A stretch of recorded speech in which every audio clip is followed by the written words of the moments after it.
세상에서 가장 안전해야 할 공간인 집이 나를 감시하고 나의 가장 개인적인 부분인 목소리를 약탈하는 장소가 된다면 우리는 어디로 도망쳐야 할까요?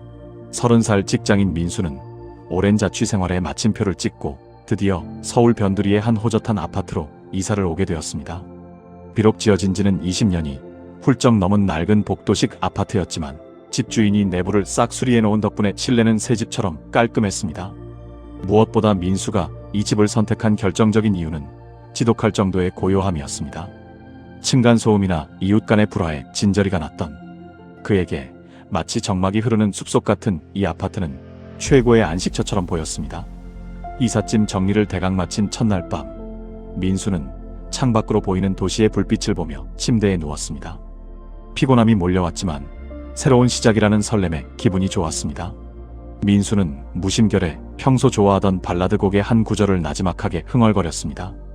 우리의 밤은 이렇게 깊어가고 아주 작은 흥얼거림이었습니다. 그런데 그 소리가 끝나자마자 벽 너머 옆집인 706호에서 아주 희미한 소리가 들려왔습니다. 우리의 밤은 이렇게 깊어가고 민수는 순간 몸을 일으켜 세웠습니다. 방금 자신이 낸 소리와 똑같은 멜로디, 똑같은 박자였습니다. 벽이 생각보다 얇나? 옆집 사람도 이 노래를 좋아하나 보네. 민수는 대수롭지 않게 생각하며 다시 누웠습니다. 우연일 거라 믿고 싶었습니다. 하지만 다음날 아침 화장실에서 세수를 하던 민수가 차가운 물이 얼굴에 닿자 차가워라 라고 혼잣말을 내뱉었을 때였습니다. 0.1초의 오차도 없이 벽 너머에서 똑같이 차가워라 라는 목소리가 들려왔습니다. 오늘 이야기는 여기까지입니다. 여러분의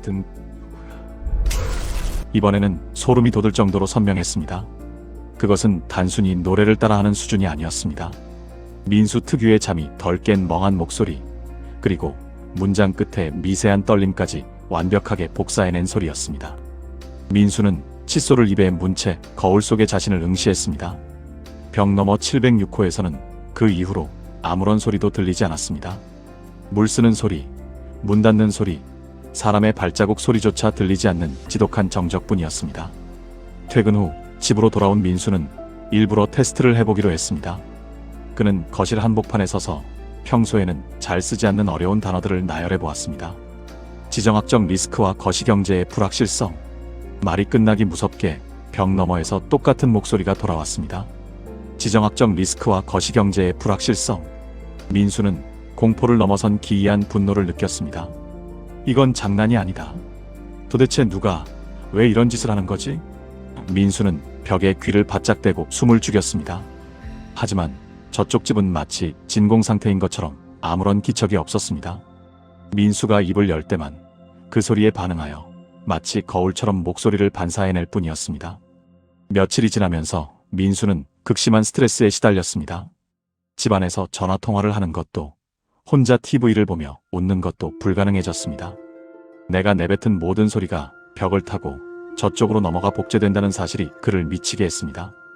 어느 날은 친구와 통화를 하며 나 내일 연차 쓰고 좀 쉴까봐 라고 말하자마자 옆집에서 나 내일 연차 쓰고 좀 쉴까봐 라고 대답했습니다. 민수는 결국 폭발하고 말았습니다.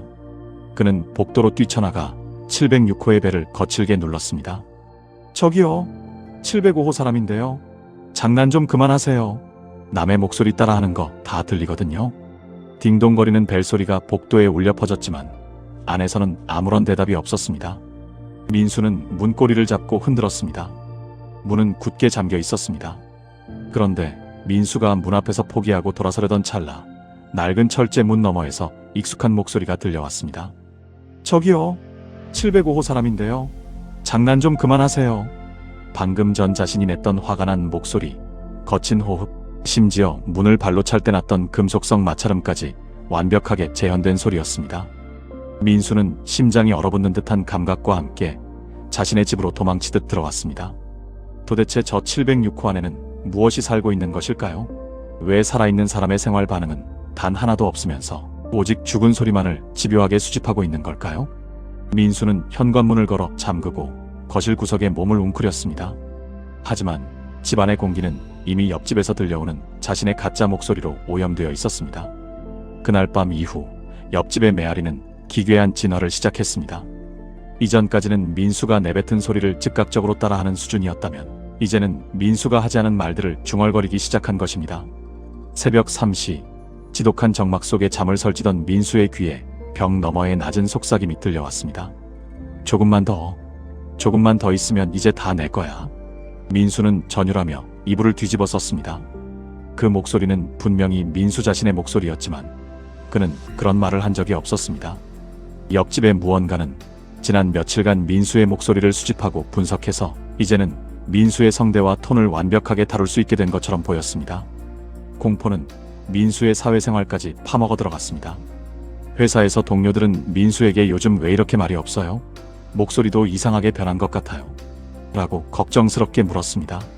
민수는 자신의 목소리가 집안의 벽을 통해 저쪽으로 추출당하고 있다는 사실을 누구에게도 설명할 수 없었습니다.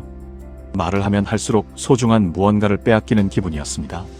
어느 날 저녁 민수는 이 기현상의 정체를 밝히기 위해 거실에 녹음기를 켜두고 외출했습니다. 몇 시간 뒤 돌아온 민수는 떨리는 손으로 녹음 파일을 재생했습니다. 처음 1시간 동안은 정적만이 흘렀습니다.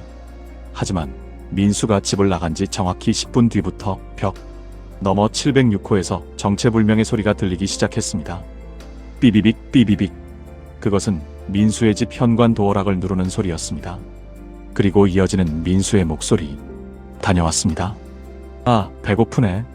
녹음기 속의 가짜 민수는 거실을 돌아다니며 물을 마시고 TV를 켜고 심지어 민수가 평소에 자주 하던 습관적인 한숨까지 쉬고 있었습니다.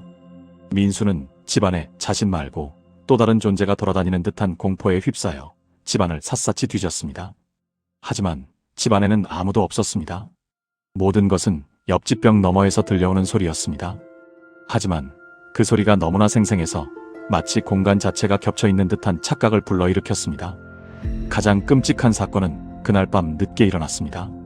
민수의 휴대폰으로 엄마에게서 전화가 온 것입니다. 민수가 전화를 받기도 전에 옆집 706호에서 전화를 받는 소리가 들려왔습니다. 엄마. 나야? 응, 저녁 먹었지. 서울은 좀 춥네. 민수는 경악했습니다. 자신의 스마트폰은 분명 식탁 위에 놓여 있었고 진동만 울리고 있었습니다. 그런데 옆집에서는 민수의 목소리로 엄마와 아주 자연스럽게 대화를 나누고 있었습니다. 가짜 민수는 엄마의 건강을 걱정하고 어릴 적 키우던 강아지 이름을 언급하며 깔깔거리고 웃었습니다. 실제 민수는 단 한마디도 할 수 없었습니다. 자신이 입을 여는 순간 그 소리마저 저쪽에게 먹잇감으로 제공될까봐 두려웠기 때문입니다. 전화를 끄는 가짜 민수는 벽 너머에서 소름 끼치도록 차갑게 읊조렸습니다. 엄마는 이제 내가 자기 아들인 줄 알아. 넌 이제 필요 없어. 민수는 더 이상 참을 수 없었습니다. 그는 주방에서 식칼을 들고 복도로 나갔습니다. 관리실에 연락해 비상 열쇠를 가져오지 않으면 문을 부수겠다고 협박했습니다. 겁에 질린 경비원이 열쇠를 들고 올라왔습니다. 이 집 벌써 2년째 비어있는 곳인데 왜 자꾸 소란이세요? 경비원의 손이 떨리며 706호의 문이 열렸습니다.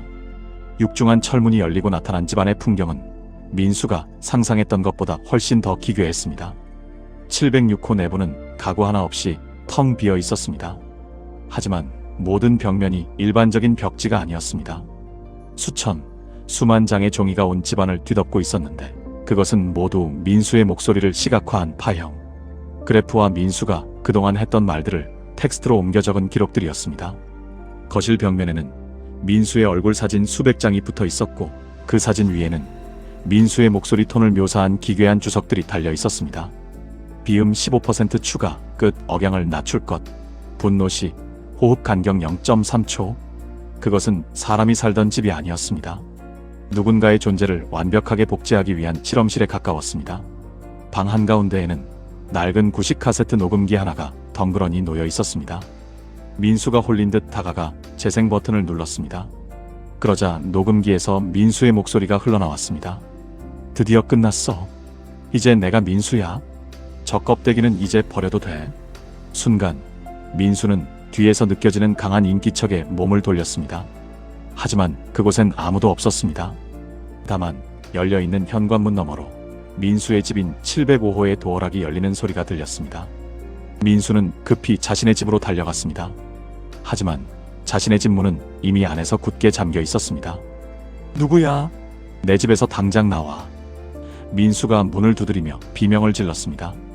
그러자 문 안쪽에서 아주 차분하고 힘있는 민수의 목소리가 들려왔습니다. 누구세요?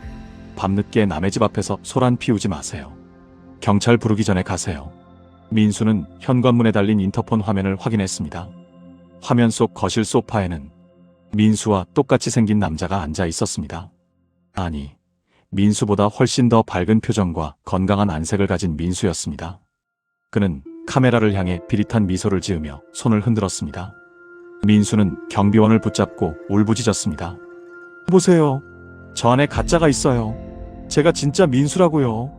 하지만 경비원은 민수의 손을 징그럽다는 듯 뿌리쳤습니다. 이봐요. 아까 705호 총각이랑 인사까지 하고 들어왔는데 무슨 헛소리야? 당신 얼굴은 아까 그 총각이랑 전혀 다르게 생겼구만. 민수는 충격에 휩싸여 복도 거울에 비친 자신의 모습을 보았습니다. 거울 속에는 민수가 알지 못하는 초췌하고 낯선 남자의 얼굴이 있었습니다. 목소리를 빼앗기고 자신의 존재를 증명할 수단이 사라지자 그의 외모조차 서서히 흐릿해지며 변해가고 있었던 것입니다. 이제 민수의 목소리와 얼굴을 가진 그것은 민수의 직장에 나가고 민수의 친구들을 만나고 민수의 부모님께 효도를 하며 완벽한 민수의 삶을 살아갑니다. 진짜 민수는 이름도 집도 목소리도 잃은 채 아무도 살지 않는 706호의 어둠 속에 고립되었습니다. 이제 그는 아무리 소리를 질러도 세상 밖으로 나갈 수 없습니다. 그의 목소리는 이미 705호의 가짜에게 귀속되었기 때문입니다. 어느 날 밤 민수는 텅 빈 706호의 벽에 귀를 댔습니다. 옆집 705호에서 들려오는 행복한 웃음소리와 즐거운 대화들. 민수는 자기도 모르게 입을 열어 그 소리를 따라했습니다. 하하, 정말 즐거워.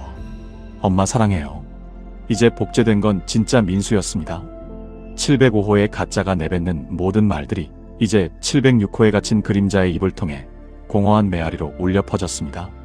목소리를 빼앗긴 자의 처절한 모방. 이 기괴한 반전은 이 조용한 아파트에서 영원히 끝나지 않을 메아리가 되어 맴돌고 있습니다. 이제 당신의 옆집에서 당신의 목소리가 들려온다면 조심하십시오. 그것은 당신의 존재를 탐내는 마지막 신호일지도 모르니까요. 오늘 이야기는 여기까지입니다. 여러분의 등 뒤가 평소보다 서늘하게 느껴지신다면 그건 기분 탓일까요? 아니면 이야기가 아직 끝나지 않은 걸까요? 오늘 이야기가 소름 돋으셨다면 구독과 알림 설정으로 다음 괴담을 기다려주세요. 여러분의 좋아요와 댓글은 제가 더 기괴한 이야기를 찾아오는데 큰 힘이 됩니다. 지금 여러분의 창밖엔 무엇이 보이나요? 지금까지 언노운 썰이었습니다. 오늘도 부디 안녕히 주무십시오.